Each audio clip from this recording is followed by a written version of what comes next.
Bien, donc Simon, eh bien, tu as la parole pour nous faire le compte-rendu de la réunion, je crois que tu as suivi hier, sur le cadre opérationnel dans lequel s'inscrit les CAPA.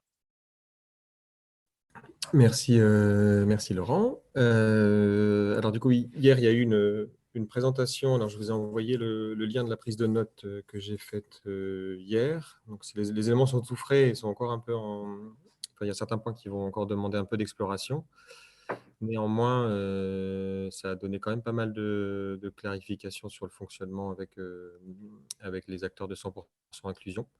Bon, un premier point, c'est qu'on sent qu'on est bien accompagné. Enfin, c'est vrai que, à la fois en termes des gens qui avaient l'air assez sympathiques dans leur approche. Donc, c'est pas, voilà, c'est pas une institution froide, en tout cas, c'est le premier ressenti.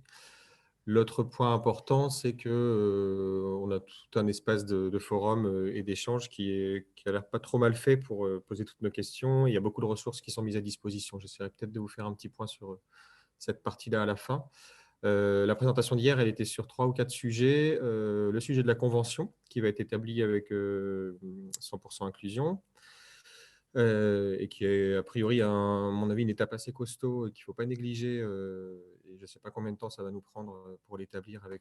Ça avait l'air de pouvoir être assez long à arriver à l'étape de signature de la convention. Et là, par contre, on n'a pas du tout eu le temps de travailler sur au bout de à quel moment arrivent les financements, par exemple. Ces questions-là, on n'a pas pu les travailler. Il y a un autre sujet sur la question du collecteur de données, donc comment on fait un suivi des données des personnes qu'on accompagne. Alors ça, je pense que ça va être le gros point sur lequel il faudra être super au carré dans les capacités, c'est la collecte des données des personnes qu'on accompagne, puisqu'il y a vraiment un suivi très précis qui doit être fait voilà, des personnes qui rentrent dans le dispositif. Et il y a eu un point, donc en effet, sur les questions de la rémunération des jeunes qui participent à Capacité, puisque, a priori, depuis mai 2021, les participants à un dispositif subventionné par l'État sont considérés tout comme des stagiaires de formation professionnelle. Donc, j'étais un peu étonné de voir ça, de découvrir ça. Je n'avais jamais entendu parler de ça, mais du coup, ça semblait être devenu une sorte d'évidence pour les financeurs qui nous parlaient de cette question-là. C'est peut-être le fait qu'on ait répondu au dossier 100% inclusion avec presque un an de retard. On n'a peut-être pas vu ce point-là. Mais bon, on reviendra dessus. Il faut encore qu'on vérifie que ça va bien rentrer dans notre capacité, enfin dans notre dispositif. Ouais. Donc dans Et, la prise de notes, tu parlais des oui. jeunes, il y a un critère d'âge par rapport à ça? Ouais, Oui, Arnaud, là, on en moi, parle. Oui. on va faire tout un temps de clarification après. On va laisser Simon dérouler Oui, et après, on posera toutes les questions pour clarifier. voilà. Alors du coup, je reprends sur la question de la convention, puis je vous dis ce que j'ai compris avec des questionnements. Bon, d'une part, il y a deux. Nous, on va discuter en fait avec une personne de la DGEFP et la CDC. Donc, je ne sais pas ce que ça veut dire DGEFP, mais voilà, bref. Direction générale, je ne sais pas quoi, mais la CDC, qui sont les personnes qui vont nous accompagner sur toute la levée des réserves dans la construction de la convention. Et a priori, c'est les personnes avec qui on a déjà été en échange avec Séverine, enfin en particulier Séverine.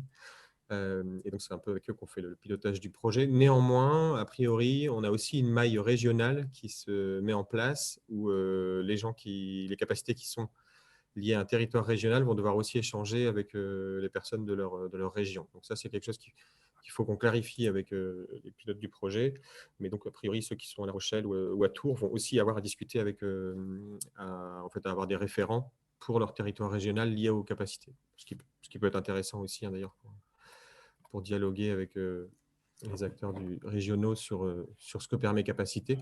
On sent bien qu'on est d'ailleurs dans la démarche qui a été présentée, je trouve qu'il rappelait bien qu'on était sur une expérimentation et donc eux, ils sont vraiment dans une logique d'apprendre en marchant avec nous. Ils ne sont pas juste financeurs, ils ont aussi envie de comprendre et qu'on fasse des retours sur qu'est-ce qui marche, qu'est-ce qui ne marche pas. Enfin, voilà, il y a une logique d'accompagnement au fil de l'eau. En tout cas, là, c'était présenté comme ça. Et je trouve que c'est pas mal parce que c'est peut-être un moyen de rendre visible ce qu'on essaie d'explorer avec Capacité et de faire connaître notre dispositif. Voilà. Au niveau donc, de la convention, on va recevoir un modèle. Alors, j'ai déjà mis un modèle de convention dans les documents. Ce n'est pas le modèle définitif. Donc, j'ai juste mis pour qu'on ait une idée. Donc, vous l'avez au niveau du lien que j'ai mis dans le document, voir page 27 et 28. Si vous cliquez de la convention, là, vous avez un modèle de convention. Donc, il faudra juste faire attention à comment on l'écrit. Il ne faut pas modifier certains champs. Bon, ça c'est un peu plus technique pour nous. Il y aura une levée au fur et à mesure des différents points qui pourraient coincer sur la convention. Je pense que les gros sujets, c'est en effet la question des indicateurs qu'on fixe dans notre convention. Et puis, les nombres de personnes qu'on accompagne, bien entendu. Donc, sachant qu'on a déjà fixé tous plus ou moins un nombre de personnes qu'on accompagnerait sur les 2 ans. Mais surtout, il va y avoir par exemple des points sur le nombre de personnes qu'on accompagne en quartier politique de la ville, donc qui sont vraiment des QPV dans les 10 ou 20 personnes ou 30 personnes selon les CAPA qu'on a fixé en objectif. Donc ça, on va devoir le fixer dans la convention dès le début. Maintenant, comme ils le disent, voilà, c'est des choses qu'on peut discuter. Si jamais ça bouge au fil de l'eau, on devrait être capable de pouvoir en discuter avec le financeur. Mais il va quand même falloir fixer un chiffre assez précis et à mon avis, pas trop se planter sur ce qu'on fournit en termes par rapport aux indicateurs, sur ce qu'on réussit à atteindre par rapport aux indicateurs qu'on va fixer. Alors, on n'est pas rentré dans les détails des indicateurs qu'on doit fixer. Néanmoins, on va le voir avec le collecteur. À ce stade, j'ai l'impression qu'on est vraiment sur des chiffres de personnes accompagnées, des entrées, des sorties, et je n'ai pas trop vu d'éléments sur du qualitatif. Enfin, voilà. Souvent, ce qu'on ne sait pas mesurer, on ne le prend pas en compte, et je crois que ça va être un peu le cas de ce dispositif, mais à vérifier avec eux, parce que je n'ai pas pu détailler la question des indicateurs. Alors, autre point, donc un petit point sur la communication. On doit mentionner le soutien du PIC lors des interventions et présentations orales sur le projet. Donc là, il faudra qu'on soit capable de montrer qu'on est bien financé par le PIC et la CDC. Enfin, il faudra le logo du PIC et le logo de la CDC et une validation des documents quand c'est publié en externe par la CDC. Voilà, il y a de la documentation sur ça, sur les logos et labels, donc on pourra vous la partager. Je passe sur cette partie communication.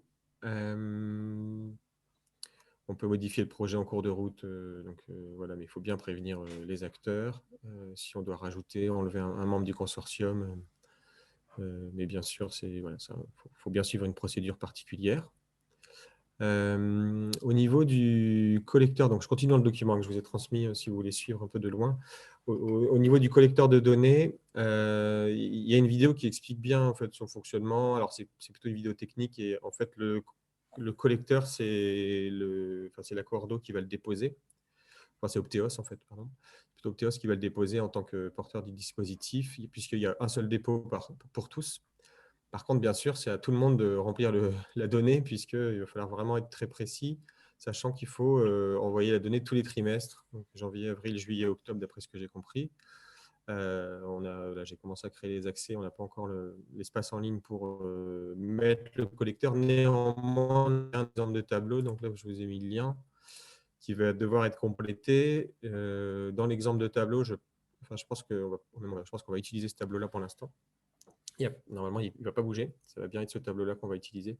J'ai rajouté déjà une colonne pour indiquer, si vous cliquez sur le lien de l'exemple de tableau, j'ai rajouté une colonne pour indiquer bien quel CAPA était. Vous allez voir le tableau, c'est un tableau qui permet de remplir des lignes de personnes qu'on accompagne. Et du coup, j'ai rajouté une colonne pour savoir à quel CAPA appartiennent les personnes. Donc, sur ce tableau, il faut comprendre qu'il y a un tas de petites choses qui forcent en fait à respecter une manière de remplir la donnée. Et il y a des données, il y a des données qui vont être assez précises et en même temps obligatoires. C'est-à-dire qu'on ne pourra pas rentrer une personne dans le tableau si on n'a pas toutes les informations sur elle. Idem, il y a des sortes de contrôles de données. On ne va pas pouvoir, par exemple, rentrer quelqu'un de 40 ans où on cocherait la case qu'il est accompagné par une, comment on appelle ça, une structure j'ai plus le nom, une structure locale d'accompagnement qui accompagne les jeunes. Voilà, il y a des sortes de contrôle de cohérence des données, donc il faudra faire attention à ça. Et ça va aller a priori très vite, puisque je crois que dès qu'on lance la convention, dans le mois, il faut déjà commencer à saisir des données par rapport aux personnes qu'on accompagne. Voilà, sur ce point-là. dans le tableau. Prenez pas en compte dans le tableau. Si vous allez dans le tableau, prenez pas en compte le premier onglet, mais le deuxième onglet des données à saisir, c'est là où on voit l'ensemble des données qu'il faut saisir. Peut-être qu'on fera un petit tour après dessus en le projetant. Voilà. Chaque fois qu'on va réintégrer les données, on va écraser les données précédentes. Donc, il peut y avoir des changements en cours de route, mais il ne faut pas qu'il y en ait trop non plus, sinon ça vient trop faire bouger leurs analyses et donc ils vont tiquer et puis voilà, se poser des questions sur notre fonctionnement. C'est comme ça qu'ils nous l'ont dit. Donc voilà. Donc, oui, le dépôt trimestriel, il est sur une durée de 2 semaines. Donc, à partir du moment où c'est ouvert, comme je disais, en janvier, en avril, on a 2 semaines pour tout déposer. Sachant que pour le premier trimestre, a priori, on aura un peu plus de temps. Mais si jamais on a la convention un mois avant, voilà, il faut dire que le mois suivant, on doit déjà remplir les données. Voilà. Quoi d'autre? Je continue.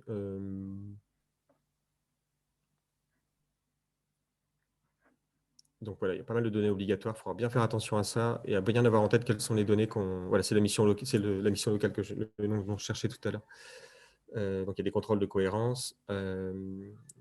Et puis, du coup, ce que je disais dans la convention, il faudra bien vérifier quel est le pourcentage de personnes en QPV ou hors QPV qu'on souhaite accompagner dans le dispositif. Pareil, il y a des éléments sur les dates d'entrée, dates de sortie, raison de la sortie qui vont être assez importants à se fixer entre nous. En fait, à quel moment on considère qu'une personne est rentrée dans capacité? Est-ce que c'est au moment de la signature du CAP? Est-ce que c'est au début de l'accompagnement? À quel moment elle sort? Est-ce que c'est quand elle finit son CAP ou est-ce que c'est quand on finit l'accompagnement? Ça, c'est à nous de le fixer, mais il faudra qu'on se mette d'accord pour ça, pour que ce soit clair et qu'il n'y ait pas des données incohérentes entre les capacités. C'est bien à nous de choisir ça. Donc, ça, je pense que je travaille peut-être tout à l'heure ou plus tard, mais voilà, fixer des éléments sur ça. Ils n'ont pas de souci, si en effet une personne reprend un emploi et qu'on continue à l'accompagner, il n'y a pas de souci à dire qu'elle est encore en accompagnement par le dispositif. Voilà, ce qu'il faudra être en tout cas très au clair sur les situations en fait, d'entrée-sortie et puis voilà, dans quel cas on considère qu'elle est vraiment sortie. Il va falloir aller assez finement sur ça. Voilà, je pense que c'est à peu près tout sur la question du collecteur, de ce que j'ai compris de hier. Sachant qu'il y a des vidéos qui reprennent exactement avec précision ces échanges-là. Et ensuite, on a aussi donc, sur la place, je vous le présenterai peut-être tout à l'heure, il y a un espace questions-réponses, il y a un espace forum et il y a un espace documentation. Du coup, normalement, on a pas mal d'éléments en ligne. Et puis, si on ne trouve pas, on peut bien sûr leur poser des questions directement. Et donc, dernier point sur la question de la rémunération des stagiaires, de la formation. Du coup, Simon, oui. Là, je fais une pause parce que c'est vrai qu'on a eu beaucoup d'informations. Avant Oui. d'ouvrir un point suivant, donc le point suivant qui est sur, je ne sais plus ce que tu allais dire là, mais je propose juste qu'on clarifie pour ceux qui ont des questions de clarification sur la partie collecteur de données. C'est vraiment question de clarification. Hein, c'est que si vous n'avez pas compris, que Simon peut préciser, on ne va pas rentrer tout de suite dans une discussion. C'est vraiment pour clarifier. Séverine. Alors, ce n'est pas directement sur le collecteur de données, mais c'est sur ce que tu as dit juste avant, et notamment toute la période de gestion de la convention. Est-ce qu'il a été reprécisé le moment à partir duquel on peut commencer à engager des dépenses? Parce que l'info qu'on avait jusqu'à maintenant, c'était que tant que la convention… en gros, nous, on n'avait pas le droit d'engager des dépenses pour l'instant, tant que les réserves n'étaient pas levées. Parce qu'en fait, les correspondants qu'on a ne m'ont pas répondu, hein, Simon, sur cette question-là, et je n'ai pas de retour de leur part. Donc ça, c'est un premier point. Le deuxième point, et je pense que ça, c'est plus pour préparer la discussion, la réponse telle qu'on l'avait formulée à l'époque, c'était de dire on ne prend en compte que les contrats CAP, puisque avec les contrats CAP, on est sûr de récupérer un maximum de données et d'avoir une traçabilité. Voilà, donc c'était ce qu'on s'était dit à l'époque. Maintenant, si on peut, on peut toujours réouvrir, mais si on réouvre, il faut que ça soit, c'est l'objet d'une discussion. Et les indicateurs qu'on a donnés pour le dossier, c'était le nombre de contrats CAP signés. Voilà, c'est juste pour le rappeler à tout le monde. Ok, sur la première question, non, il n'y a pas eu du tout d'échange en fait entre les CAPA et puis l'équipe. Enfin, il y avait juste des questions qu'on pouvait poser dans le chat. Donc, il n'y a pas eu trop le temps pour surtout des questions individuelles à des dispositifs. Que du coup, la rencontre de demain permettra d'échanger plus sur, puisqu'on doit présenter. Donc, oui, juste pour demain, on doit présenter un petit slide de notre dispositif assez simple, assez succinct. Je t'enverrai le tram, Séverine, mais on doit faire un petit résumé de ce qu'on propose avec le dispositif. Et j'imagine qu'on pourra un peu plus poser des questions à ce moment-là. Et après, à voir si dans le forum où il n'y a pas déjà en fait, des réponses à cette question-là. Mais je n'ai pas du tout eu le temps de la poser. Moi, j'aurais une question. Est-ce que c'est sur preuve ou sur du déclaratif que seront effectués les contrôles concernant les données communes? Ils n'ont pas parlé de comment ils contrôlaient nos données. D'accord. La deuxième question, c'est qu'effectivement, il existe plusieurs 100% inclusion sur les territoires. Et donc, un jeune ou autre qui serait déjà sur un 100% inclusion aurait-il le droit de venir sur notre 100% inclusion ou pas, par exemple? De ce que j'ai compris, ce ne sera pas possible. Enfin, à vérifier, mais je peux assurer quelque chose.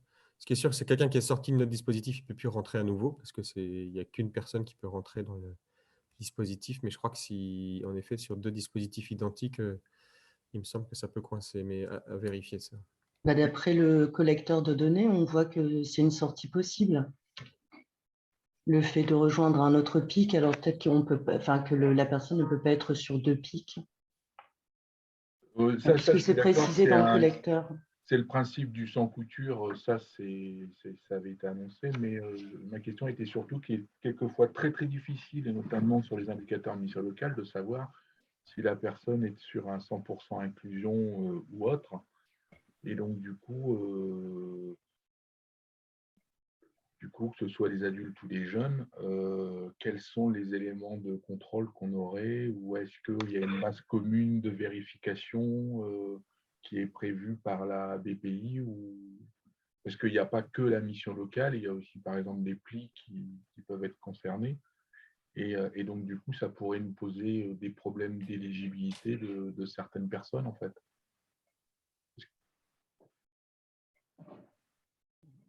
Du coup, Simon, si quelqu'un n'a pas la réponse, on le laisse en sujet ouvert pour le traiter plus tard. Oui. Et Ouais, alors là, je n'ai pas Et la à la réponse. Caisse des dépôts, c'est comment on fait, nous, pour s'assurer qu'une personne n'est pas dans un autre 100% inclusion et qu'on soit sûr de pouvoir engager la dépense pour elle. Ouais, alors du coup, là, je n'ai pas la réponse comme ça. Il y a pas mal dans la fac, justement, sur la plateforme, il y a pas mal de questions-réponses qui ont l'air de ressembler à ça. Par exemple, une personne qui serait en pli, en même temps, est-ce qu'elle peut bénéficier du PIC? Et là, ils expliquent que c'est possible, mais il faut juste expliquer pourquoi il y a une articulation entre 2 dispositifs, par exemple. Mais il faudra aller fouiller dans les questions-réponses, parce qu'à mon avis, il doit déjà y avoir beaucoup de réponses sur ça.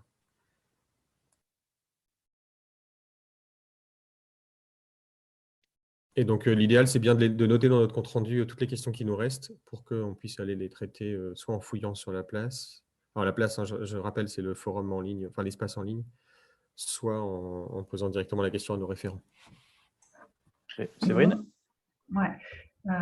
On peut tous, chaque CAPA peut aller se créer un compte sur la place? Ou c'est seulement le porteur du consortium? On peut tous créer un compte.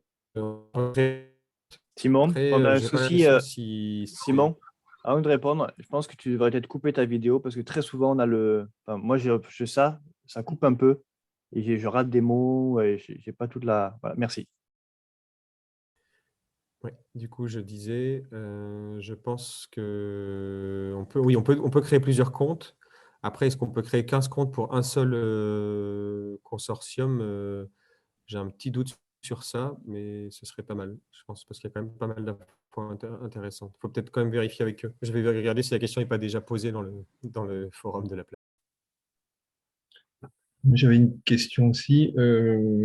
C'est un des freins du CAPA qu'on a sur Boulogne, c'est que les personnes qui rentrent en CAPA dès qu'il y a une petite rémunération, soit c'est la CAF qui bloque et ils perdent leur rémunération pendant un mois ou 2 ou 3, ou alors le RSA qui est bloqué.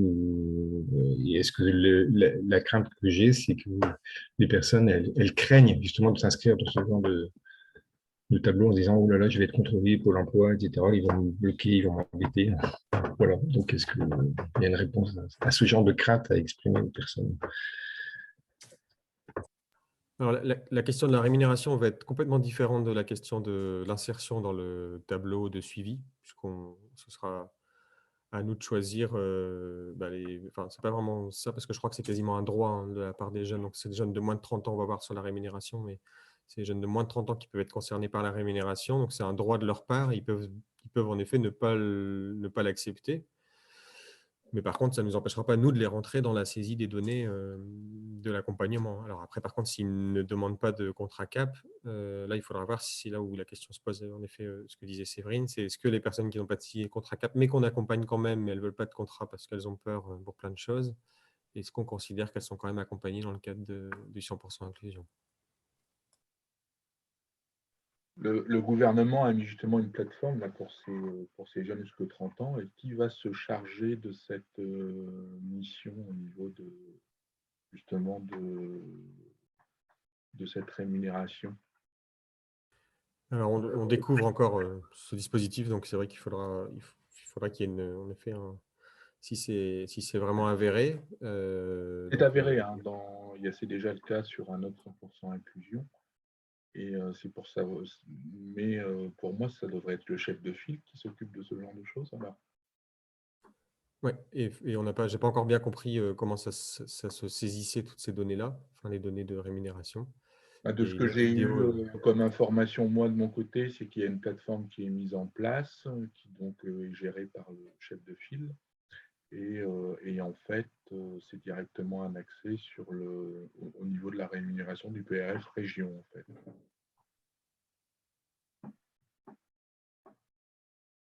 Donc, c'est un portail spécifique. Oui, c'est important. Peut-être que je peux, d'ailleurs, sur la rémunération pro, il n'y avait pas grand-chose à dire, mais il y avait au moins, en effet, il y a un intranet défi, qui est une plateforme spécifique, en effet, où on crée un contrat, le jeune doit signer le document, et à partir de là, il y a une potentielle rémunération. Donc, comme on entre sur ce sujet, je peux vous redire quand même ce qu'il en est. Attendez, dès que je retrouve les éléments sur ça, il n'y a pas grand-chose à dire, mais en effet, par contre, ça questionne beaucoup, puisqu'en effet, il y a, vous le voyez dans le document, il y a des barèmes de rémunération possibles. En fait, dès que les jeunes rentrent dans le dispositif, pour les 16-17 ans, il y a une possibilité de rémunération de 200 €. Pour les 18-25 ans, de 500 € et 26-30 ans de 685 €. Et ça se remplit en effet dans la plateforme Défi. Donc après, à voir, hein, si c'est Opteos qui le fait ou si c'est chaque CAPA. Moi, j'imagine que ce sera sans doute le chef de file.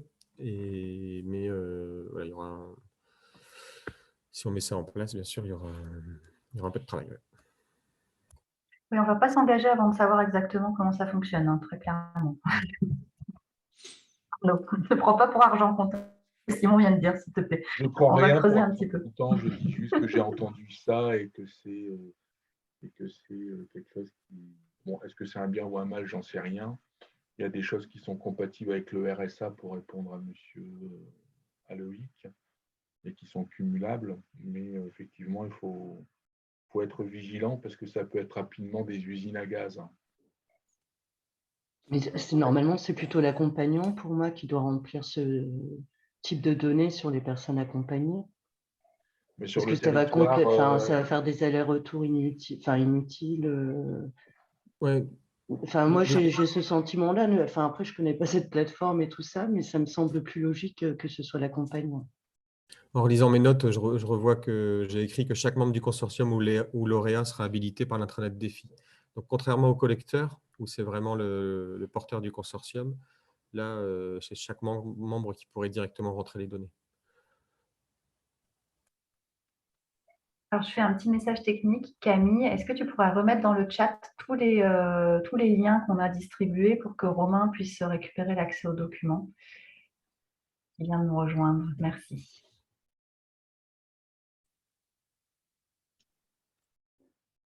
On en est, oui. Est-ce qu'il y avait une question? Là, du coup, j'ai en train de noter aussi à côté, moi. Est-ce qu'on a une question qui reste encore avant de passer au point suivant? Ça, pour clarifier ce que Simon a déjà présenté.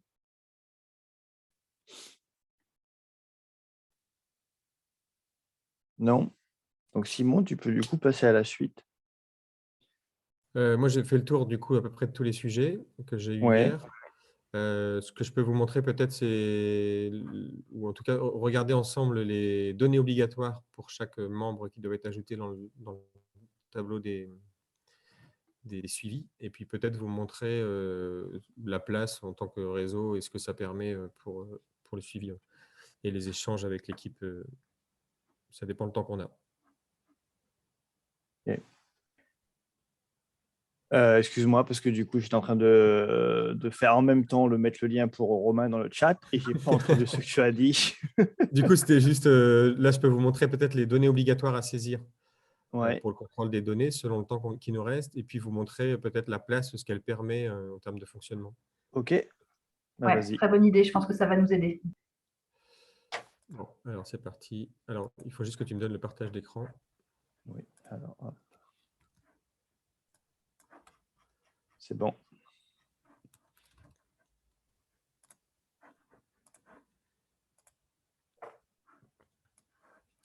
Donc, dans le deuxième onglet du tableau des formats des données, vous avez, au niveau des contrôles des données, vous voyez un petit peu comment ça fonctionne.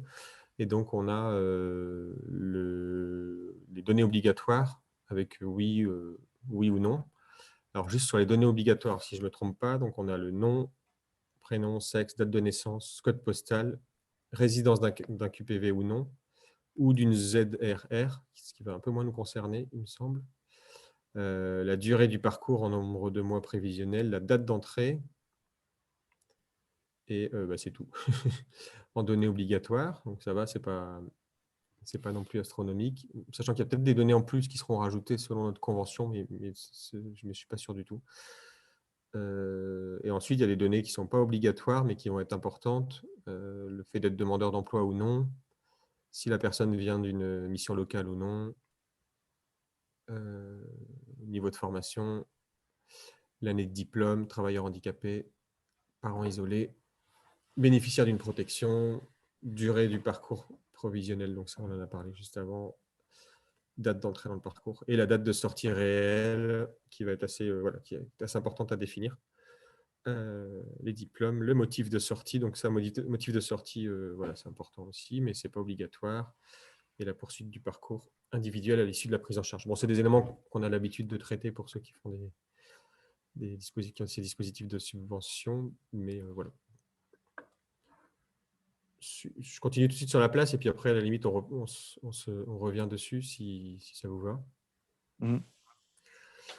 Au niveau de la place, donc, je ne sais pas si vous voyez, donc c'est une plateforme dans laquelle il y a des groupes de travail. Nous, on est rentré dans le groupe de travail des appels à projets, de l'appel à projet 100% inclusion. Donc, si on va dans mes communautés, voilà, la communauté, pardon, on est rentré dans la communauté des appels à projets. Et dedans, ce que je disais, c'est qu'il y a, il y a des données qui arrivent comme ça. Là, par exemple, je vois qu'ils ont mis le masque hier, qu'on doit utiliser pour la journée de demain. Juste pour attention, parce qu'il y a des sessions qui sont lancées avec des liens visio qui ne sont pas les bons. Donc, ce qui a valu à une vingtaine d'entre nous de galérer sur une visio où on était tout seul pendant 20 minutes. Du coup, il y a une foire aux questions. C'est là où je vous disais qu'il y a quand même pas mal de questions-réponses sur, à mon avis, des points qui vont aussi nous concerner.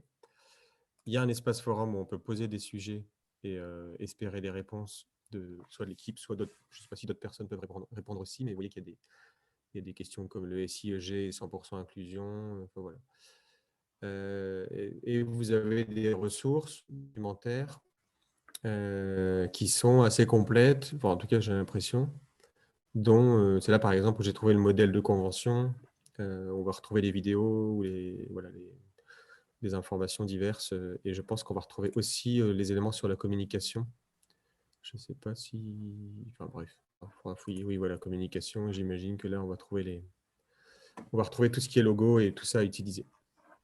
Et l'autre point, c'est que si on revient à la racine, je crois qu'on retrouve aussi l'annuaire de tous les dispositifs qui ont eu le financement 100% inclusion et les autres appels à projets. Donc, on a des fiches sur tous les dispositifs qui existent. Ça peut être pas mal de naviguer là-dedans aussi pour voir qui a un dispositif assez proche du nôtre.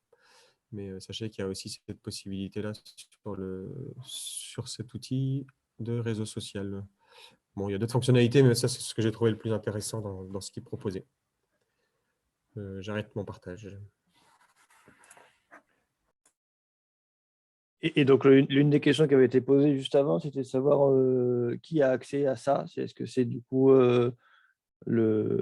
chaque CAPA qu'est-ce que tu avais répondu par rapport à ça, ou il n'y avait pas de réponse? On peut créer plusieurs comptes. Après, je ne sais pas si on peut créer 16, 17 comptes juste pour un seul dispositif, mais je vais regarder si la question n'est pas déjà posée quelque part. Ok. L'inscription, elle n'est pas libre. Il faut demander la création du compte, j'imagine, ou... Moi, je peux rajouter des gens. D'accord, ok. Ok. Donc, dès que tu as la réponse, tu pourras nous communiquer ça, puis voir ce qui est décidé, si on fait plusieurs comptes. Ok. Est-ce qu'il y a d'autres points, du coup, que tu as vus, que tu souhaites nous transmettre sur ce...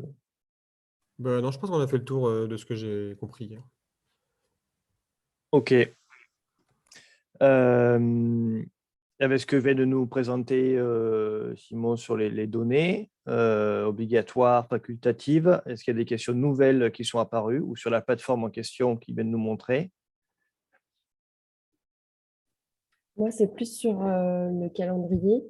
Donc, j'ai compris qu'il fallait commencer à remplir des données dans le mois de la signature de la convention et que la convention allait être longue à signer, qu'on n'a pas encore levé toutes les réserves. Du coup, je ne me repère pas trop de savoir quand est-ce que ça va vraiment commencer. Et nous, du coup, pour nous préparer de notre côté, à quel moment on peut commencer déjà à communiquer auprès des bénéficiaires, à communiquer auprès des partenaires, enfin, à lancer vraiment le projet et tout ça. Est-ce que vous avez de la visibilité là-dessus? Est-ce que quelqu'un a une réponse à apporter? Il y a un deuxième temps demain. Donc, on aura peut-être d'autres éléments. Moi, je n'ai pas plus d'éléments pour répondre à ça à ce stade, malheureusement. Non, moi non plus, Florine, hein, c'est ce que je disais tout à l'heure. C'est-à-dire que j'ai posé la question et j'ai toujours pas la réponse. Ça fait 3 semaines qu'on attend un retour de ce point de vue-là. Ok, donc moi, je considère qu'on ne bouge pas, ou vous me conseillez quand même de commencer à organiser des réunions partenaires. Enfin, c'est ça, c'est que je ne vois pas convier tous les partenaires si on n'a pas plus d'éléments. Et en même temps, au moment où ça va démarrer, il faudrait qu'on ait un petit peu anticipé, quoi. Donc, moi, je serais d'avis là de ne pas bouger tant que je n'ai pas plus d'éléments, mais je ne sais pas ce que vous en pensez. Non, parce que la notification, elle est faite. C'est-à-dire que le fait qu'on ait le financement, ça, c'est intangible, ça ne bougera plus. La question, c'est est-ce qu'on sera en capacité d'avoir accès à la totalité de la somme qui nous a été allouée? Et c'est là-dessus qu'il y a du travail de lever des réserves. Et puis, c'est du coup la date à partir de laquelle on est autorisé à engager des dépenses. Maintenant, faire une réunion partenaire, ça va pas, tu vois, ça n'a pas un impact, ça a pas un impact de dingue sur ta gestion des dépenses. Donc, je pense que ça, tu peux lancer. Après, c'est peut-être plus sur si pour ça, tu dois faire une embauche supplémentaire, là, l'embauche, je te conseille d'attendre. Mais par contre, pour le reste, tant que tu n'as pas des dépenses afférentes importantes, tu peux commencer notamment sur l'information et notamment les échanges avec tes partenaires. Pour l'instant, en fait, je n'ai pas assez d'éléments sur, par exemple, ce qui est lié au statut des jeunes, parce que nous, on est essentiellement sur des jeunes, 16-25 ans. Donc, tant que je n'ai pas cet élément sur le statut qu'ils peuvent avoir, je ne peux pas communiquer quelque chose de clair auprès de mes partenaires. En fait, ça change tout de notre côté, cette question-là. Donc, c'est pour ça qu'il n'y a pas seulement la question du budget, il y a la question aussi des critères, de quel type de bénéficiaires on peut accompagner et qu'est-ce qu'on propose à nos partenaires, sur quoi on peut s'engager et sur quoi on ne peut pas s'engager, quoi. Alors quand même, on ne démarre pas de zéro, hein. On a fait une réponse et on doit rester dans le cadre de la réponse, hein. Attention, pas question de repenser le projet de zéro, quoi. Donc de toute façon, ce que tu peux communiquer, c'est ce que tu as mis dans la réponse. Après, le seul point qui reste à travailler pour ce qui concerne, pour ce qui vous concerne plus particulièrement à La Rochelle, c'est comment on va pouvoir jouer l'articulation entre contrat CAP et l'accès à la rémunération des stagiaires de la formation professionnelle. Voilà, mais sinon pour tout le reste, c'est ce que tu as écrit, hein. Ce n'est pas un autre projet que tu mets en œuvre, c'est celui que tu as déposé.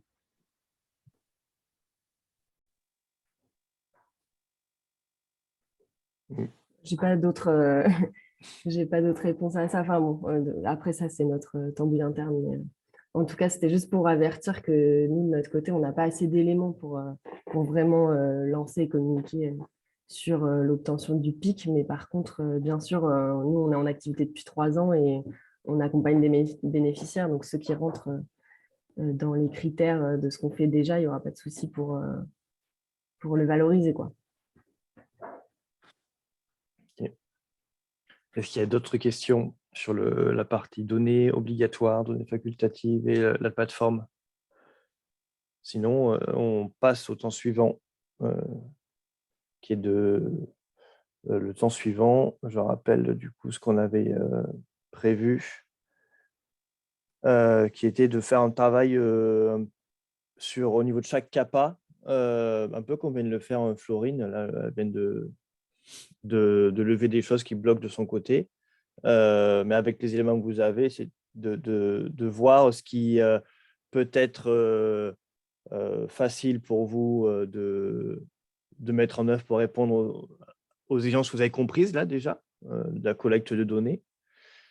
Ce qui peut être difficile. Et puis, du coup, peut-être rajouter une troisième question, c'est ce qui vous bloque aujourd'hui là, qu'il faudrait avancer urgemment pour que ce soit serein pour vous. Voilà. C'est ce que je vois du coup pour la suite.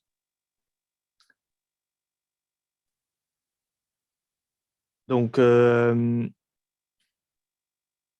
moi, ce que je propose, c'est qu'on va pas faire ça, on va pas faire ça tout de suite là en grand groupe. Parce que si on fait un grand groupe pour aller voir chaque CAPA, ça va être compliqué. Moi, je vous propose, c'est de partir en binôme. Où chaque CAPA, vous allez échanger, enfin, à deux, vous allez échanger sur ce que vous avez compris, sur ce qui est vraiment la question numéro 1. Et c'est vrai que tu me corriges par rapport aux questions qu'il faut poser, par rapport aux attentes que l'on a pour faire avancer le sujet. C'est pour rentrer dans cette collecte de données, qu'est-ce qui est difficile pour moi, pour mon CAPA? Quelles questions ça me soulève? Je vais essayer de noter.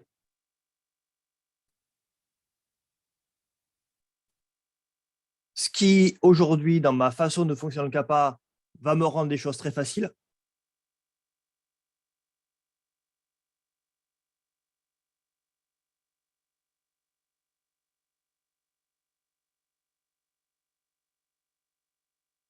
Je pense que déjà, avec ça, en fait, vous aurez déjà bien travaillé. On pourra faire ensuite une mise en commun de tout ça. Et en fait, cette mise en commun va nous permettre d'avancer sur ce qu'on va pouvoir mettre concrètement dans l'accord de consortium pour que ça colle à la réalité du terrain.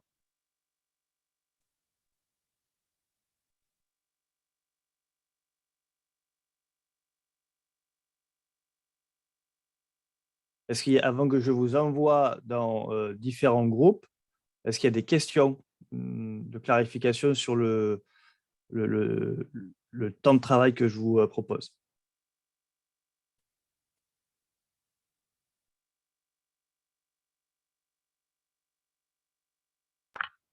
Moi, je me permets juste, alors je ne suis pas sur le temps de travail que vous proposez, mais sur la question de la formation professionnelle des jeunes, Je ne sais pas si un temps de travail commun sera mis en place ou pas sur cette question-là.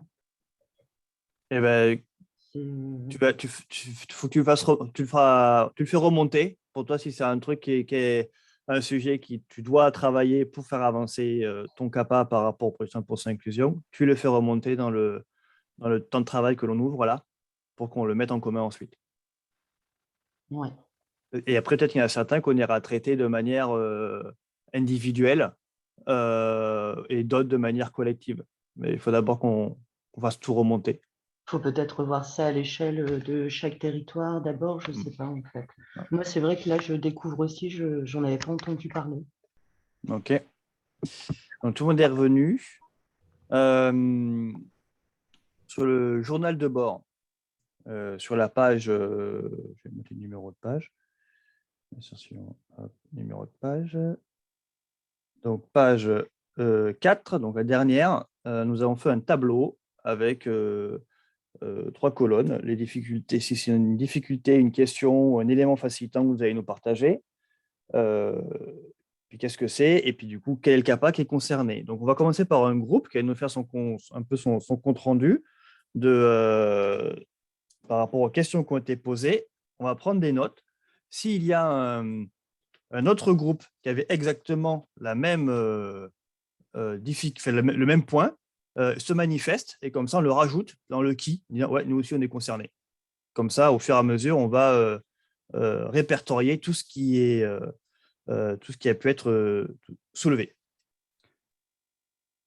Est-ce que je prends au pif Florine, qui est au milieu de mon écran. Donc, si tu veux commencer avec ton groupe. Oui. Alors, nous, on était ensemble avec Loïc. Oui.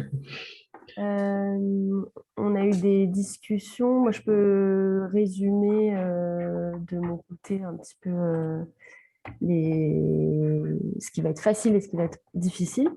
Alors, 100% inclusion, ce qui rend les choses faciles, c'est des ressources supplémentaires. De notre côté, j'espère qu'on va pouvoir du coup augmenter les moyens humains pour continuer ce programme et du coup expérimenter aussi de nouvelles façons de faire. Ce qui sera facile aussi, c'est, vous avez compris, mon sujet lié à la formation professionnelle. Donc le statut, si on arrive à l'obtenir, ça va être vraiment une bonne nouvelle parce que c'est exactement, on travaillait là-dessus en fait, sans savoir que 100% pouvait nous apporter ça. Et ce qui va être difficile de notre côté, alors le calendrier, bon, pour l'instant, voilà, la non-vision des étapes suivantes et la logique d'insertion. Donc ça, c'est complètement nouveau pour nous, puisqu'on ne s'est jamais engagé auprès de nos partenaires financiers sur vraiment de l'insertion professionnelle des jeunes qu'on accompagne, même si de fait, c'est plutôt les externalités positives. Mais du coup, jusque-là, on n'avait pas eu à rentrer dans cette logique-là. Et là, c'est ce qui est demandé, bien sûr. Donc voilà, c'est nouveau, c'est pas forcément une grande difficulté en soi, mais en tout cas, ça change la façon de penser et les pratiques, les comptes à rendre. Voilà, en gros pour moi. Et peut-être Loïc, je te laisse. Ouais, je vais aussi exprimer peut-être la question des personnes qui ont un handicap, qui peuvent être toujours simple comme situation. Il y a la rubrique travailleurs handicapés. Là aussi, dans mon capot, j'avais une crainte de la personne qui est dans cette situation-là et qui a peur de perdre ses pensions, etc. Sur la même chose. Un contrat cap qui se termine en plein milieu d'un 100% inclusion. Je pense que c'est pas un problème, mais bon. Et puis, parce qu'il est à échéance, hein, ça veut dire. Et puis, ma crainte aussi, mais ça a été exprimé tout à l'heure, c'est est-ce que le tableau il est à compléter par tout le monde, le consortium, là, le format de données communes, est-ce qu'il est à compléter par tout le monde sur le même tableau, avec le risque qu'on fasse une bêtise et qu'on efface les données de quelqu'un, ou est-ce que c'est fait par une personne du CAPO national, on va appeler ça. Point d'interrogation. Parce que ça donne de l'appréhension quand même de compléter un tableau qui est collectif à tout le monde. Voilà. OK. Est-ce qu'il y a des autres groupes qui ont eu les mêmes remontées que Florine et Loïc? Et dans ce cas-là, qui disent oui, nous on a exactement les mêmes et on les rajoute sur nous, on est concernés aussi. Moi, je rejoins Loïc. Alors, j'ai coupé ma caméra parce que ma bande passante est faible là. Je rejoins Loïc sur le fait de remplir le même tableau. Je pense que ça présente des risques. On l'a vu lors de la réponse sur le tableau budgétaire. Voilà. Et après, je rejoins aussi Florine sur la question de la formation professionnelle. Je insiste aussi parce que pour nous, ça va être un vrai levier pour mobiliser des jeunes et pour les accompagner, en fait. Donc, le fait de pouvoir verser une rémunération en contrepartie d'un engagement dans Moulin Coop, c'est vraiment un atout. Donc, voilà, mais il faut que Simon a envoyé le document, là, je l'ai ouvert, je regarderai dans la journée ce qu'il en est, et puis je pense qu'il faudrait qu'on se rapproche de la région. Je pense que c'est la région qui doit gérer ce type de dispositif. Il me semble, on a participé à une grosse plénière. Enfin, moi, je n'y étais pas, mais Gundo y était, je crois, sur tous les dispositifs de formation. Et c'est vrai que je n'avais pas pris le temps de regarder ce qui avait été envoyé. À la limite, si vous ne l'avez pas eu au niveau de la région Hauts-de-France, je peux vous envoyer des éléments sur tous les dispositifs de formation professionnelle parce qu'on a reçu un compte-rendu assez précis là-dessus. OK. Fanny, tu gardes ça bien au chaud, ce que tu viens de dire, parce qu'après, on fera un temps proposition d'action. Oui. Et j'en profite comme j'ai la parole. Sur l'indicateur aussi des contrats CAP, ce que disait Séverine, en fait, ce qu'on a retenu comme indicateur, c'est la signature d'un contrat CAP. Or, Gundo corrige si je me trompe, mais nous, tous nos coopérants ne vont pas jusqu'à la signature du contrat CAP. Est-ce qu'on peut considérer voilà, qu'on les accompagne, ils sont quand même accompagnés dans un parcours, hein, mais ça ne va pas jusqu'à la signature automatiquement d'un contrat CAP. Donc, c'est un sujet que… Oui, c'est bien ça, Fanny. Ouais. OK. Merci, Fanny. Du coup, comme ton groupe t'a pris la parole, je te donne la parole à ton groupe. Je ne sais pas avec qui tu étais, mais pour du coup faire votre compte rendu. Excuse-moi, Laurent. Oui. J'ai mis un pouce là sur la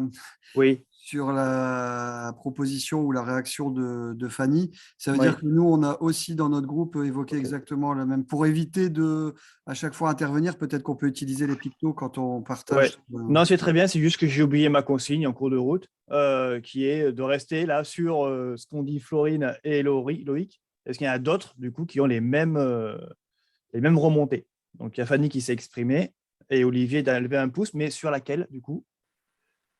Sur les contrats, les personnes qui sont dans nos actions et qui ne sont pas forcément signataires d'un contrat CAP. OK. Merci. Elodie a levé un pouce pour cette même truc. OK, très bien. Florine aussi. Ah bah là, c'est le pouce, c'est pouce parti, Dominique et Emmanuel. Donc Camille, tu peux rajouter tout ça dans le… Et moi aussi, hein. Tu vois et peut-être Stéphanie. pas. Okay. Si c'est bon, il y a trop de pouces. Et Dominique demande la parole. Ou alors c'est une erreur elle a multiplié les pouces et les levées de main. Oui, non, c'était effectivement pour demander sur la convention du coup qu'on doit signer. Juste la précision, si effectivement on a des délais ou une échéance pour signer la convention avec la Caisse des dépôts, dont Simon a parlé. OK.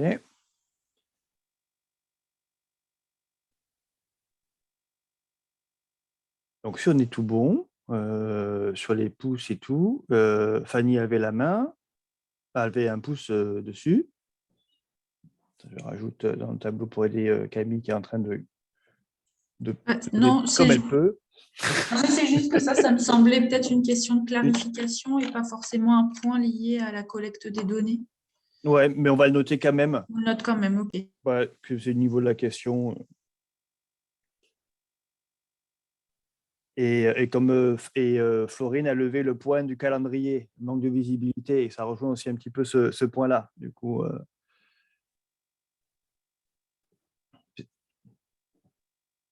ok. Donc, Stéphanie, je te donne la parole pour remonter des points supplémentaires que vous avez pu Ok. voir dans votre groupe. Oui, donc sur la collecte de données, je me permets de parler de relayer ce que vous allez dire. Romain et Olivier, vous êtes OK? OK. Donc, Romain disait que c'était plutôt enthousiasmant de se dire qu'on pouvait déjà commencer éventuellement à remplir le tableau afin qu'on s'expérimente, même si on n'a pas encore les conclusions, la date de signature de convention, etc. Parce que ça nous permettrait aussi de voir un peu où chacun en est, de partager de l'information, voilà. Et que du coup, en fait, finalement, ce tableau, c'était plutôt facilitant parce que c'est un truc qu'on cherche à faire tout le temps et puis qu'on n'arrive jamais à faire. Et là, pour une fois, on va devoir s'y coller et finalement, ça paraît pas si insurmontable.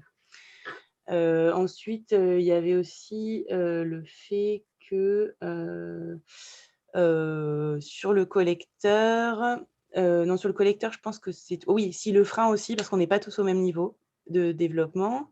Je prends l'exemple de la petite pierre. Nous, on n'a pas de contrat cap encore. On a quelques personnes qu'on a identifiées, mais qu'on n'a pas encore commencé à accompagner. Et du coup, un petit complexe si on devait commencer à remplir ce tableau en se disant, mais oulala, moi, je ne vais pas mettre grand-chose. Donc, voilà, un petit frein sur l'amendement du tableau. Et puis après, des questions plus générales sur c'est quoi les conséquences en fait si on n'arrivait pas à lever les freins qui ont été émis par la Caisse des dépôts. Est-ce que ça se traduit sur le financement ou sur d'autres points si jamais vous pouviez, si on peut poser la question ou trouver la réponse quelque part. Voilà. Et après, on rejoignait aussi l'idée des personnes qu'on accompagne qui ne signent pas tout de suite un contrat cap, parce que nous, ça fait aussi partie de notre processus.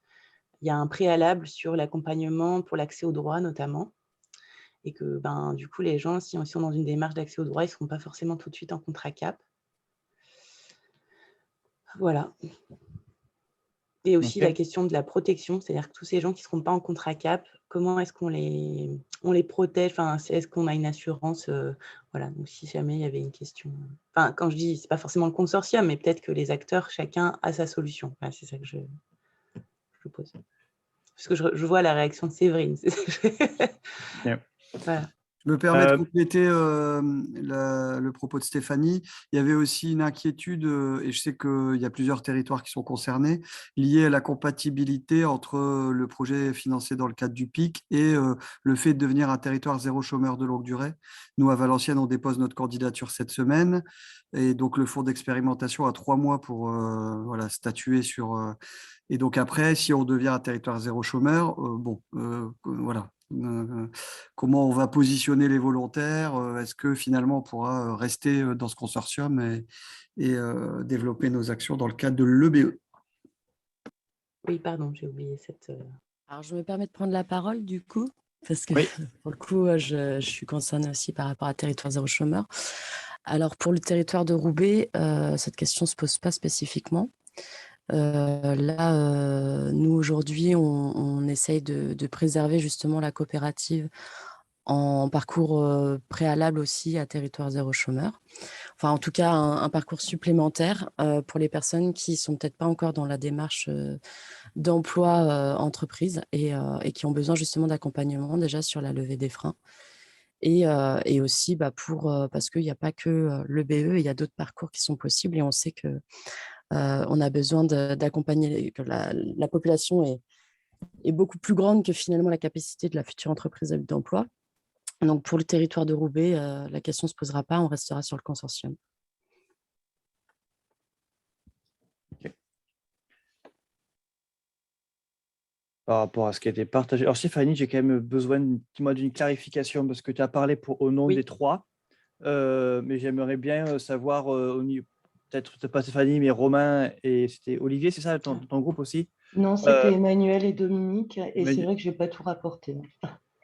Ok, mais c'était pour savoir si parmi ces points-là, parce qu'on a tout fléché vers toi, du coup, mais est-ce que c'est plutôt au niveau de Dominique que le point le point est concerné ou plutôt Emmanuel? Ou c'est Je crois vraiment qu'il tous y a les eu trois? il y a eu une confusion entre Stéphanie et Fanny. Là, on était sur le groupe de Stéphanie, Ah oui. Olivier Oui, et c'est ça. Romain. Je n'avais pas compris. Ah oui, Est-ce excusez-moi, je que, n'avais pas c'est pas compris. grave, est-ce que Romain et Olivier peuvent Ouais. préciser si... Je ne sais pas si vous avez le tableau sous les yeux ou alors peut-être qu'on peut presque Si on le est mettre en concerné par les points partage. qui ont Ou été alors je relevés peux. de notre groupe?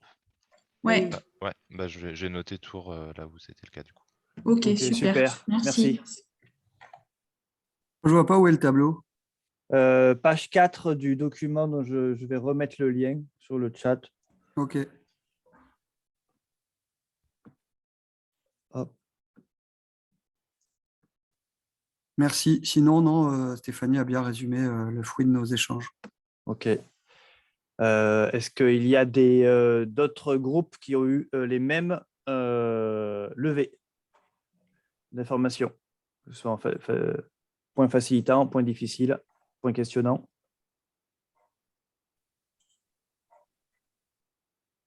Moi, juste sur le dernier point de Stéphanie, j'avais l'impression que c'était une question sur comment on peut, pas accompagner, mais quel statut du coup pour les personnes qui ne sont pas encore en contrat CAP. Je voulais juste partager notre expérience par rapport à ça. On a eu le cas notamment pour des jeunes migrants qui n'ont pas encore l'autorisation de travailler. Et du coup, on les accompagne, on essaie de ne pas avoir un trop grand nombre dans le CAPA. Mais ceux qui sont là, ils ont le statut de bénévole en fait, de l'association. Donc comme ça, ils sont assurés dans le cadre des bénévoles. Et par contre, on ne les envoie pas en prestation chez des clients. Voilà, il y a des choses qu'ils ne peuvent pas faire, mais il y a plein de choses qu'ils peuvent quand même faire sur du développement d'activités qui a lieu au local, qui a lieu sur de la fabrication d'objets, sur des choses comme ça. Donc, ils peuvent quand même faire le parcours et être protégés. Mais voilà, il faut un petit peu jauger ce qu'on peut faire et pas faire. Ok.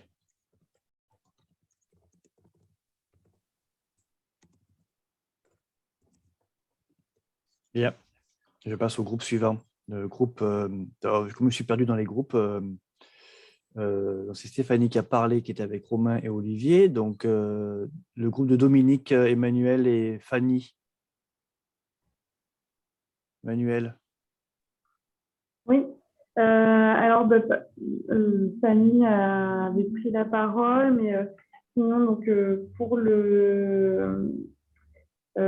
pour la CAP, en tout cas, moi, j'ai complété aussi notre disait Florine par rapport au fait d'atteindre l'objectif d'insertion, c'est-à-dire que c'est aussi un enjeu sur lequel on va devoir travailler, en tout cas pour ce qui concerne la CAP. De notre côté aussi, il y a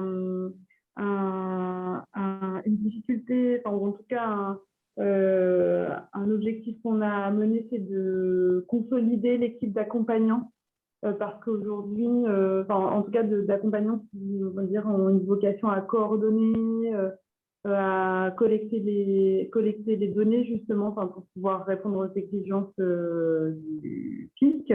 Donc là, moi, je suis en recherche de contributeurs, contributrices pour venir en soutien sur la CAP, parce qu'aujourd'hui, les coopérants n'auront pas forcément tout de suite pourront pas forcément m'aider là-dessus. Voilà. Et puis, sinon, Dominique, je pense, avait pris, en tout cas, Fanny avait pris la parole sur la question du statut de la formation professionnelle.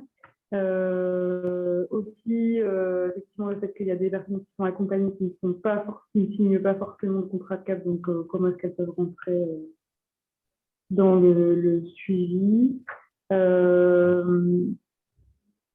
Et voilà pour de notre côté. Ok. Par rapport à ce que vient de compléter Emmanuel, donc elle a complété avec un point, surtout qui était consolider l'équipe d'accompagnement pour collecter les données. Est-ce qu'il y a d'autres CAPA qui sont concernés par ce point amené nouveau?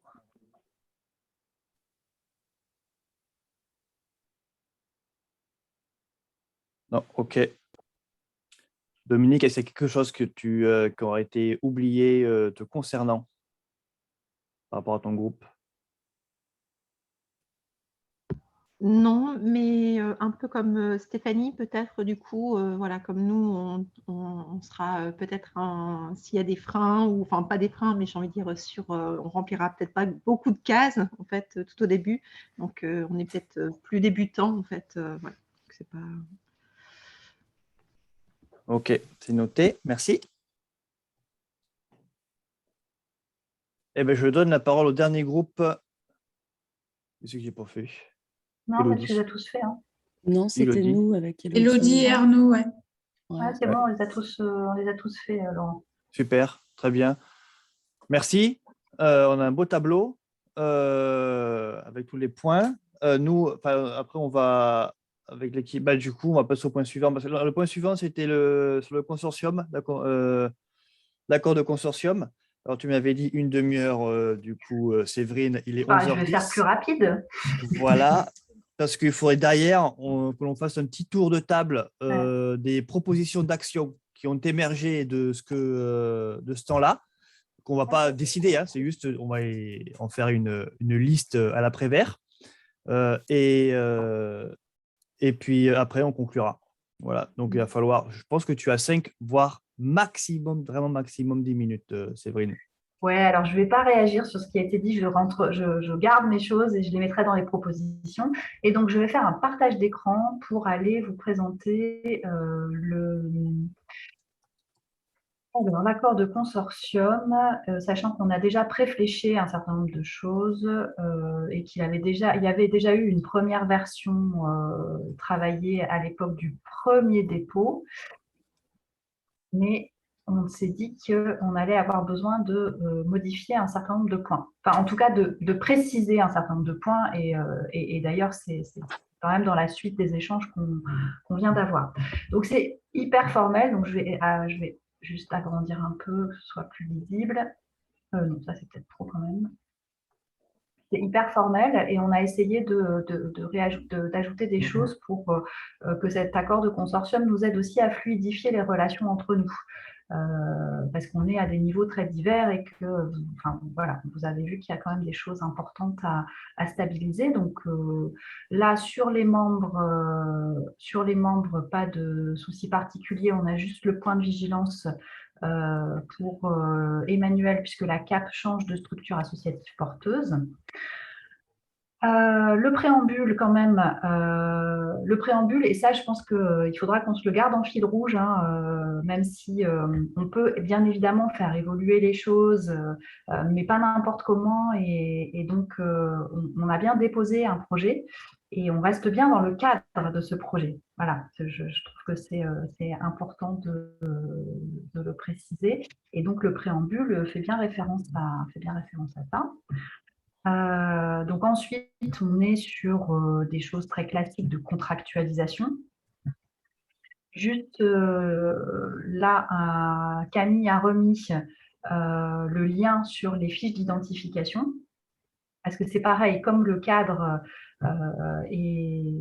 c'est notre réponse.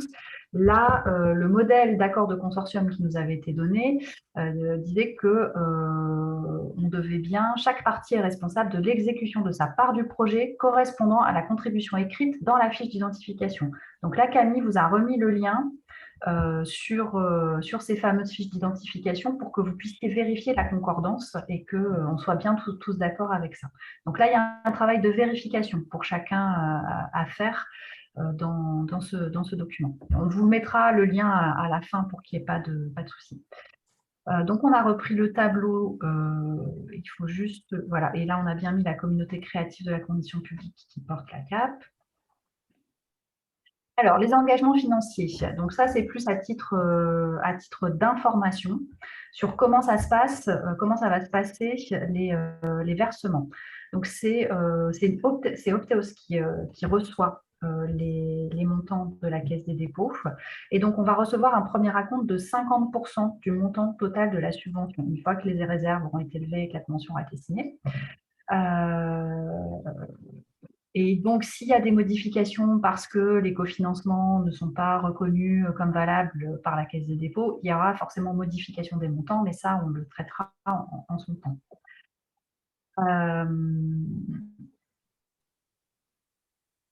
Voilà, et donc on a ensuite une logique de deuxième acompte de 10% à réception d'un bilan détaillé de la première année d'expérimentation, et le solde de la subvention, c'est-à-dire 40%, ne pourra être versé qu'à réception de celui-ci par la Caisse des dépôts et consignations, une fois produit et validé un compte-rendu financier. Donc vous voyez que à chaque fois, pour pouvoir déclencher les acomptes, donc le deuxième et le dernier, il faudra avoir produit un bilan. Et donc ça, c'est valable pour chaque membre du consortium, parce qu'en fait, s'il manque un membre du consortium, c'est l'ensemble qui est pénalisé. Donc ça, c'est vraiment des points importants. Et je vous rappelle, c'est la phrase du coup, les membres du consortium sont solidairement responsables des engagements pris lors de l'appel à projet. C'est-à-dire que s'il y en a un qui fait défaut, c'est tout le monde qui doit supporter les conséquences du défaut de l'un des membres. Voilà, ça je vous le rappelle, il y a une forme de… On s'est engagés tous dans le même bateau. Et donc, en fait, on s'est aussi engagé à respecter nos engagements. Alors, sur la mise en œuvre du projet. Donc, on l'a dit, chaque partie est responsable de l'exécution de sa part, conformément à la réponse. Ce qu'on a rajouté, donc, c'est que les parties s'échangent. Donc là, on n'a pas tant une question de fréquence. C'était pour nous. J'arrive plus à avoir accès au truc. Je l'enlève, ça a été fait. Voilà. Donc, en fait, le point important qu'on a rajouté et qui correspond qui essaye de s'adapter à notre mode de fonctionnement, les parties s'échangent toutes les informations utiles concernant leur part du projet au moyen d'un drive partagé et d'un outil commun d'animation et de discussion de la communauté capacité. Cet outil n'est pas encore mis en fonction. Il le sera prochainement et on validera ensemble le choix de l'outil. Et donc, l'engagement qu'on vous demande et qu'on a rajouté dans l'accord de consortium, c'est l'usage du drive, c'est-à-dire que l'ensemble des informations utiles concernant votre part du projet doit être mise dans le drive. Donc, c'est comme ça qu'on fonctionne aujourd'hui, mais ça devient du coup vraiment, c'est mentionné dans l'accord de consortium, et l'usage d'un outil commun d'animation et de discussion. Donc là, c'est le principe des chat forums, pour qu'on ait un seul canal de discussion, en fait, et pas plein d'endroits différents avec des risques de mails qui se perdent, de choses comme ça. Voilà, donc là, c'est un point particulier qu'on a rajouté et sur lequel on voulait attirer votre attention. Ensuite, on a des choses très classiques sur le rôle de coordination. Donc ça, on a repris, on n'a pas touché, c'est le modèle de base. Alors, que vous vous engagez à nous fournir. Alors ça, il y a des choses qui vont être modifiées avec les éléments qu'on vient d'avoir par Simon. Des choses classiques sur ce qui nous sera demandé de la Caisse des dépôts. Et on a un compte-rendu financier semestriel des dépenses engagées, notamment concernant les cofinancements. Donc ça, c'est surtout pour qu'on puisse repérer bien en amont si jamais vous avez des problèmes. C'est-à-dire que pas attendre la fin de l'année pour découvrir que finalement, un des membres n'a pas son cofinancement. Donc voilà, c'est surtout à ce titre-là qu'on l'a mis au niveau semestriel. Un compte-rendu narratif annuel, donc là au sens de voilà, qu'est-ce qui s'est passé, et voilà, et exactement, ce qu'on va rajouter, c'est bien entendu les indicateurs de suivi des personnes accompagnées trimestriellement. Voilà. Donc ça, ce sont les obligations. des obligations de documents. Donc là, c'est vraiment sur les aspects, on a besoin de ces documents-là. Ensuite, ce qu'on a rajouté, ce sont les obligations des parties à l'égard des objectifs transversaux du projet. Et ça, c'est ce qui nous permet de maintenir la logique de réseau et de maintenir notre logique de réseau tout en répondant aux consignes de la Caisse des dépôts, qui n'a pas du tout l'habitude d'avoir ce mode de fonctionnement en face. Donc, participer à toutes les réunions intercapa, alimenter le wiki et le drive partagé, utiliser l'outil de discussion et d'animation de la communauté et respecter le cahier des charges de la marque capacité qui sera déposé courant 2022 et non pas 2021, parce que si ça avait été 2021, vous l'auriez eu. Voilà, ça c'est pareil, le cahier des charges de la marque capacité vous serez bien entendu consulté avant son dépôt et associé à la validation. Mais ça nous permet de nous protéger puisque maintenant on est quand même on est de plus en plus visible et de plus en plus sollicité. Ça nous permet aussi de nous protéger sur l'usage de la référence à capacité sans en respecter les valeurs et les modes de fonctionnement. Voilà. Donc, en fait, c'est une protection collective pour le coup. Voilà ce qu'on a rajouté. Donc ensuite, composition du comité de pilotage. Ben voilà, c'est des choses très classiques. Et donc, on a dit qu'on le réunissait autant que de besoin, en gros, quoi. Et il y a toute modification du projet implique évidemment une réunion.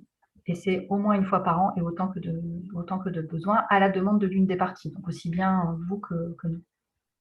Alors, ce qu'on a mis on a changé parce que ça ne correspond pas à nos modes de fonctionnement, ce qui était proposé. Donc, on a bien mis que toutes les décisions du comité de pilotage sont prises au consentement. Étant entendu que chaque partie aura un unique droit de vote de même valeur. Et voilà, et que ça, à la fin, là, c'est un oubli de... Voilà. Donc, ça veut dire que si vous êtes plusieurs à participer à un comité de pilotage, pour votre CAPA, il y a une seule expression du CAPA. Mais en revanche, on utilise bien le mode de décision par consentement. C'est-à-dire que on ne fait pas un vote majoritaire, etc. On dit... on traite les objections recevables des différents CAPA. Et si l'objection est recevable, on la traite jusqu'à ce que le CAPA qui l'a posé considère qu'on a répondu à son inquiétude, son objection, sa peur. Voilà. Donc l'idée, c'est vraiment de mobiliser ça et de ne pas passer par des logiques de vote classiques, traditionnelles.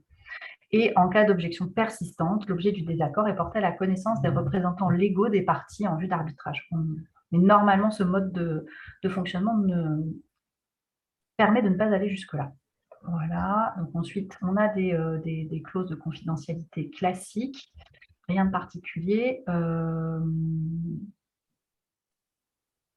rappel des engagements sur communication, etc. Voilà, donc c'est-à-dire que si on utilise des choses des uns et des autres, on ne le fait pas sans avoir vérifié l'accord préalable de la partie concernée. Alors ça, on vous l'a mis en jaune, mais c'est pour que vous n'oubliez pas les conditions très strictes de mobilisation, enfin de nommage des financeurs, d'utilisation de leur logo pour tous les supports, l'ensemble des documents de présentation et des actions. Et on rappelle bien que les résultats communs seront partagés en tant que communs et mis sous licence libre Creative Commons. Voilà. Voilà pour la présentation. Et après, on est sur des choses hyper classiques pour lesquelles on n'a pas de choix, en fait, hein, sur tous les cas de figure, de résiliation partielle ou totale, etc. Donc ça, vous l'aviez déjà vu. Je vous inviterai à le relire.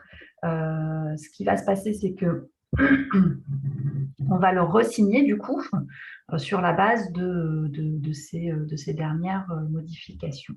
Et là, je vais arrêter peut-être la partage. Est-ce que, Camille, tu veux bien mettre le lien dans le chat de ce document de l'accord de consortium et puis peut-être avoir juste vos réactions. Donc, en gros, vous avez vu, en jaune, c'est soit pour attirer votre attention, soit des points qui ont été rajoutés et qui... Voilà.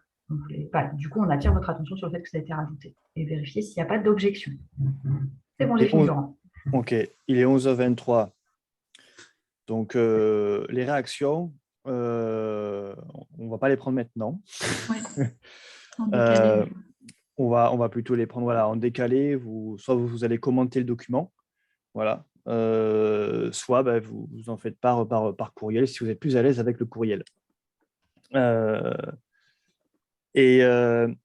Avec donc tout ce que l'on a vu de ce que nous a montré Séverine, du travail qu'on a fait collectivement, la présentation de Simon, on va faire un dernier temps qui est quelles sont les propositions que vous avez d'action pour avancer là-dessus, qui vous viennent. Le but, c'est pas je propose et puis on va dire ok, est-ce qu'on l'a fait ou pas. Non, c'est on liste tout et ensuite on verra plus tard leur traitement.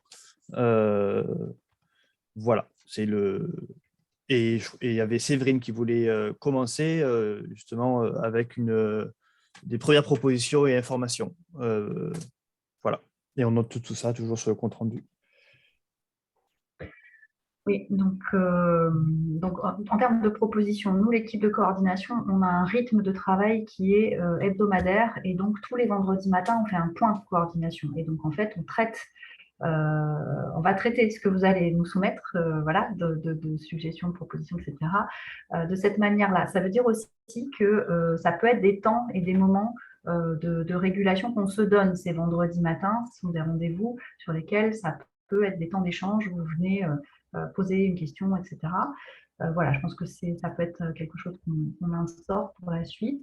Et je voulais vous annoncer que Opteos faisait une embauche, donc à partir du mois de mars, on verra si c'est début ou mi-mars, d'une coordinatrice du suivi administratif et comptable des CAPA. Et voilà, parce qu'on a pressenti que ça allait être un peu compliqué sur 100% inclusion.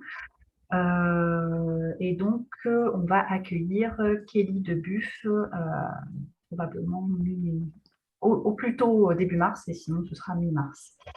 Voilà, donc ça c'est qui a bossé à Moulin-Cop et qui donc connaît bien le fonctionnement des CAPA, en tout cas en Haute-France. Donc ça, je pense que ça va vous rassurer, ça nous rassure aussi côté Opteos. Et puis, je propose qu'on réécrive effectivement les questions de parcours. Enfin, voilà, à partir de quand on est dans un parcours capacité et qu'on traite du coup la question de la sécurité, parce qu'en fait, il y a enfin, le projet et comment on fluidifie, on assouplit la question du parcours par rapport à ce qui avait été écrit. Donc ça, je pense qu'il faut que ce soit un temps de débat et qu'il n'y ait que ce sujet-là et qu'on puisse le traiter avec les personnes qui sont les plus concernées de l'ensemble du CAPA. On n'est pas obligé de tous y bosser en même temps. Voilà, pour l'instant, j'ai ça. Ok, merci Séverine. Est-ce qu'il y a donc d'autres personnes qui ont des propositions à inscrire dans la liste? Moi, j'ai juste mentionné dans le chat la partie évaluation. Il y avait, comme c'est une expérimentation, il faudra discuter de la partie évaluation, il me semble, dans l'avenir. Okay.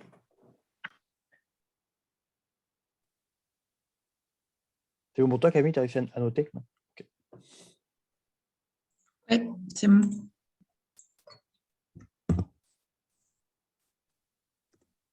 Est-ce qu'il y a d'autres propositions d'action?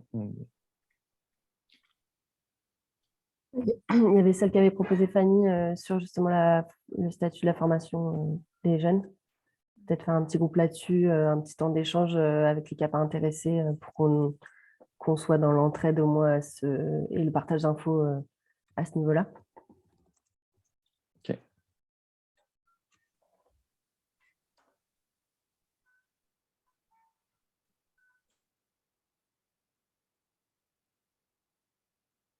Stéphanie, vas-y. Moi, j'aurais bien aimé aussi éventuellement, si c'était possible, qu'on fasse un groupe autour des exilés, enfin des personnes qui sont sans papier ou en cours de les obtenir.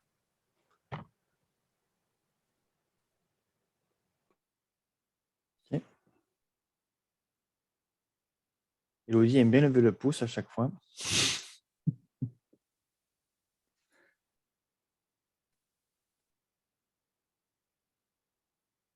Monique aussi, ça y est. Ok, est-ce qu'il y a d'autres propositions? Moi, c'est une info, mais je trouve, enfin, c'est pas forcément hyper lié, mais voilà. En gros, j'ai découvert l'Engrenage, qui est un organisme de formation à l'éducation populaire et qui propose des super formations autour de l'autogestion, comment s'organiser en groupe, etc. et qui, je pense, peuvent être utiles par rapport à ce qu'on fait dans les CAPA. Et en plus, elle a lieu à Tours. Donc, je me disais que, enfin, moi, en tout cas, je vais m'inscrire. C'est en octobre prochain, donc il y a le temps. Mais je voulais vous passer l'info et je me dis que ça pourrait être l'occasion aussi d'aller voir le CAPA de Tours. J'ai une proposition, moi, alors. C'est que tu envoies ça sur Alice Intercapa. Ouais, je vais faire ça.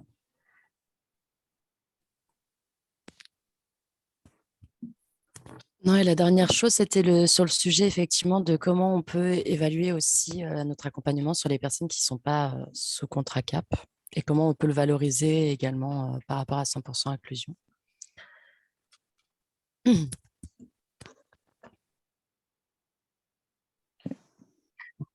En attendant que j'ai oublié un truc, en attendant que d'autres idées éventuellement arrivent, je vais juste vous montrer du coup ce qu'on a fait avec Simon en attendant. De toute façon, il est 11h30, Oui, Séverine. je sais, mais c'est pour ça, c'est juste un partage. Voilà. Donc, sachez que maintenant, pendant la réunion, là, on a réorganisé le drive. Donc, dans Capacité, vous avez maintenant un dossier qui s'appelle Suivi et bilan 100% inclusion, où vous allez retrouver l'ensemble des éléments qu'on a traités ce matin, à la fois les documents qu'on a récupérés de la plateforme, et le journal de bord 100% inclusion qu'on a commencé aujourd'hui. Et je le dis parce qu'il y a aussi notamment les fameux référents dont on a parlé ce matin. Donc la liste des référents régionaux, elle est là aussi. Voilà, avec le webinaire de bienvenue. Enfin, voilà. Donc, vous voyez le chemin, capacité, dossier, suivi et bilan 100% inclusion pour ne pas se mélanger avec ce qu'on avait fait pour élaborer la demande de subvention. Voilà, vous y avez tous accès et vous allez retrouver tout ce qu'on a fait, tout ce qu'on a brassé aujourd'hui. Et du coup, je peux noter comme action qu'à chaque CAPA, d'aller voir dans cette liste et prendre l'initiative de prendre contact avec les référents, ou au niveau du timing avec la signature de la convention, il faut attendre? Au moins, ça dépend. Si le référent, vous le connaissez bien, pas de souci. Si le référent, vous ne le connaissez pas, oui, on va peut-être attendre un peu d'avoir le retour de la convention en espérant qu'on ait des éléments rapidement. Enfin, en tout cas, moi, on relance. De toute façon, demain, on a une autre réunion avec eux et on les relance. Quoi. Donc, dès que ça bouge, on vous prévient. Pour la région Hauts-de-France, c'est bien Optéos qui est en contact avec les référents. Il n'y a pas de prise de contact des CAPA de la région Hauts-de-France. Je ne sais pas comment ça fonctionne, mais moi, je pense pas que ça n'a pas de sens pour nous d'être nous en contact, en fait. Oui, donc il faudrait quand même que chacun… Ok. Ouais. Donc, je boucle ce temps-là. Si vous avez des choses qui vous arrivent en proposition, vous pouvez revenir sur le document et les rajouter dans la partie proposition d'action. Comme ça, en plus, nous, on pourra en prendre connaissance au temps de coordination vendredi matin. Donc, rien n'est perdu. Vous avez encore le temps de rajouter des choses. Et puis, pour clôturer, et puis pour les prochaines dates, avec tout ce qu'on a vu là comme proposition d'action, il va y avoir plusieurs, à mon avis, temps de travail. Donc, on enverra des invitations à caler des dates aux bonnes personnes. Voilà. Vous verra à ce moment-là, et avec des sondages de date. Et je vous rappelle qu'il y a un intercapa en présentiel le 15 mars. J'allais dire. Oui.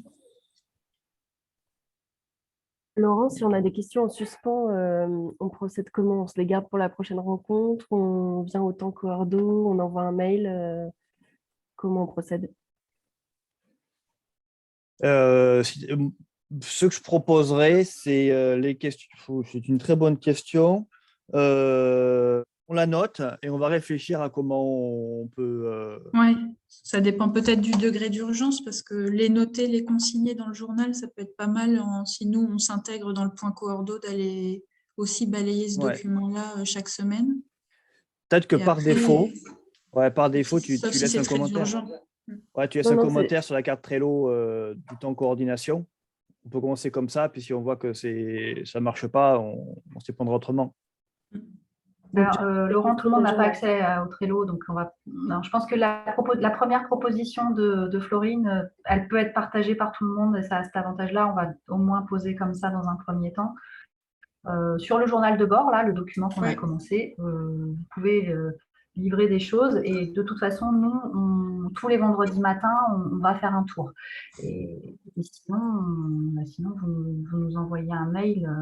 Mais bon, on préfère que ce soit sur le document parce que ça évite des pertes en ligne. Bon, ben, très bien, on fait comme ça. Et on ajustera, hein, en tout cas pour l'instant, on commence comme ça. Et donc, du coup, tour de conclusion. Que chacun puisse dire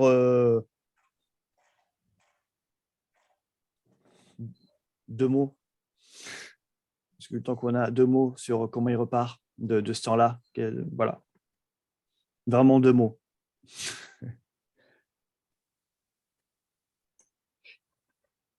On va s'en sortir en collectif. Merci Loïc. Tu donnes la parole au suivant, du coup, comme ça. Romain. Content de vous avoir rencontré. Je donne la parole à Malvina, comme ça, facile. Je repars pleine de questions parce que je n'ai pas suivi beaucoup, mais je vais écouter l'enregistrement avec grand intérêt et dans pas longtemps pour pouvoir vous rejoindre. Je passe la parole, pardon, à Camille. Malgré ce cadre de reporting un petit peu contraignant, on a quand même hâte que ça démarre. Et je passe la parole à Olivier. Moi, je suis rassuré. J'ai hâte aussi qu'on puisse rentrer dans l'opérationnalité. Et je passe la parole à Stéphanie. Eh ben ouais, moi je suis dans les starting blocks, hein, on va démarrer ça bientôt. En tout cas, c'est toujours un plaisir de vous retrouver et puis j'espère à très bientôt. Je m'excuse d'avance pour le 15, je ne pouvais pas pour être là. Tu donnes la parole à qui, Stéphanie? Non, j'oublie toujours ça. Élodie. Je suis aussi rassurée, j'étais pas trop en panique non plus, mais le fait que ça me paraît moins insurmontable que ce qu'on pouvait imaginer. Et puis on est tous en confiance, donc ça va aller, on va s'en sortir. Je passe la parole à Fanny. Moi, je suis super contente qu'on ait enfin obtenu 100% inclusion et puis hâte, comme d'autres, de démarrer. Et merci à Opteos, j'en profite aussi quand même. Tu veux donner la parole à qui, Fanny? J'oublie aussi toujours Arnaud. Merci Fanny, tout à fait d'accord. Hein. C'est vraiment un joli travail qui a été fait et tout le monde y a contribué. Et donc hâte de commencer, hâte d'ouvrir ce tiers-lieu et puis il faudra organiser la suite et l'opérationnalité de tout ça. Voilà. passe la parole à Séverine, à moins que j'ai oublié quelqu'un dans la conclusion. Séverine verra s'il y a quelqu'un d'autre. Ça va, c'est moins pire que ce que je craignais. Sur la partie contrainte, ça. Et ouais, c'est vrai que c'est toujours un plaisir de vous retrouver. Par contre, je rappelle que les intercapas sont normalement maintenant des temps de présence obligatoires. Alors, je passe la parole à Gundo.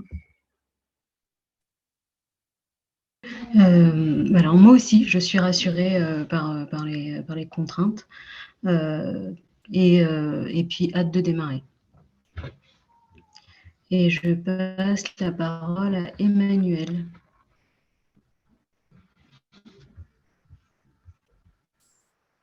Moi aussi, je suis super contente de vous voir. Du côté de la CAP, on a du boulot pour caler tout ça, mais c'est chouette. Et vous dire que du côté de la CAP, on a aussi un partenariat qui s'enclenche avec Pôle emploi dans le cadre d'un dispositif de remobilisation. Donc, on vous tient informé parce que ça peut peut-être faire rebond sur des autres territoires. Voilà. Et donc, je donne la parole à Romain.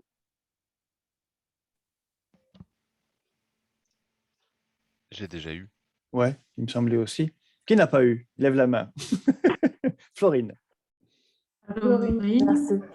J'ai trop parlé, c'est pour ça. Merci à la Cordo. Moi, ce qui me plaît toujours dans ces réunions, c'est la manière dont c'est timé et animé. Donc, bravo pour ça, parce que je pense qu'on est assez efficace. Même si du coup, on a parfois des questions en suspens, mais ça peut être traité pour la fois d'après. Voilà, plutôt super content qu'on amorce ce projet collectif et qu'il aboutisse. Et pareil, Emmanuel, du coup, m'a fait penser, nous, on amorce un partenariat avec le CFA en local. Et du coup, voilà, je vous en dirai plus, mais ça peut en effet aussi avoir peut-être être une expérimentation qui puisse servir à d'autres territoires. Est-ce que tu sais qui n'a pas eu la parole? Et non, là, je sèche. Simon. Dominique et Simon. Ok, Simon. Du coup, très content de voir que ça continue, puis ce dispositif, normalement, ça ne va pas trop tordre ce qu'on fait déjà. Donc, voilà, le fait de voir que ça perdure et que ça se consolide, c'est assez chouette. Et puis, je suis impatient de voir comment aussi l'État va s'approprier ce qu'on fait, si ça va l'intéresser. Et je vous partage bientôt normalement une vidéo du CAPA Boulogne. Allez, je passe la parole à Olivier.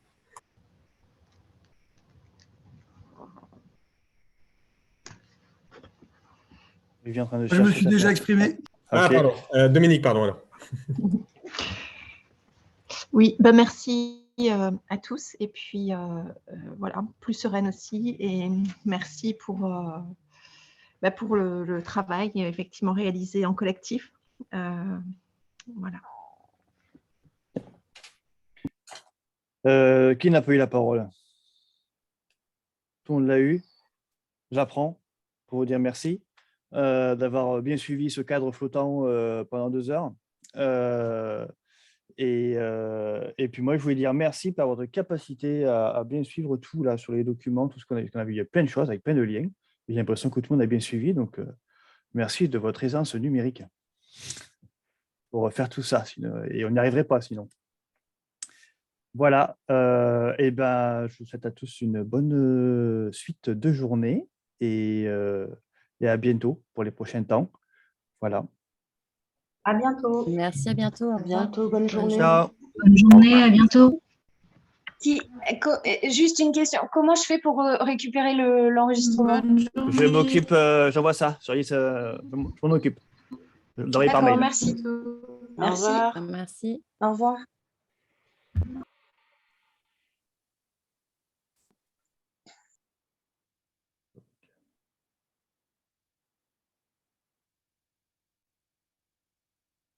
Séverine, tu voulais rajouter un truc avant de partir? Non, je voulais choper Simon, mais il s'est déjà sauvé, donc je vais Il l'appeler. est parti. Ouais. Ok.